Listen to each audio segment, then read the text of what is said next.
پاکستان ته د سیاسي او امنیتي بحران په جریان کې یو بل ګزار IMF ورته د 6 میلیارډ قرضې ورکړې انکار کړی. جزئیات هم دې ویډیو کې وګورئ او چینل سبسکرایب کړئ. په داسې حال کې چې له بلې خوا پر پاکستاني پوځیانو بریدونه ډیر شوي او له بلې خوا سیاسي حالت پکې کړکېچن دی، خو بل خوا بیا نړۍ پاکستان ناهیلی کړ.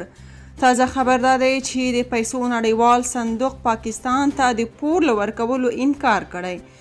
د پیسو نړیوال صندوق یا IMF پاکستان ته د پور له ورکولو ډډه کړې ده. په دې اړه د دواړو لورو ترمنځ په دوحه کې مذاکرات روان وو، خو ظاهرا داسې ښکاري چې دا مذاکرات له کومې پایلې پرته پای ته رسیدلي دي. IMF د مذاکراتو له پای ته رسیدو وروسته په یوې اعلامیه کې ویلي پاکستان د مخکني هوکړې پر خلاف د تیلو او بریښنا په بیو کې سبسایډي ورکوي. اعلامیه کې له پاکستانه غوښتل شوي چې راتلونکي بودیجه کې د تیلو او بریښنا سبسایډي ختمه کړي. په اعلامیه کې په دې اړه چې IMF به کله پاکستان ته نور پور ورکوي هیڅ نه دی ویل شوي. په ورته مهال د پاکستان د مالیې وزیر مفتا اسماعیل ویلي دوحه کې د IMF له استازو سره ګټور مذاکرات کړي.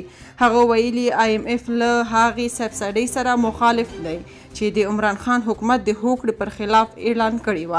اسماعیل ویلي حکومت یې د پالیسیو اصلاح کولو ته ژمن دی او هیله لري چې ډیر ژر به مالي برخه کې ثبات ته ورسیږي.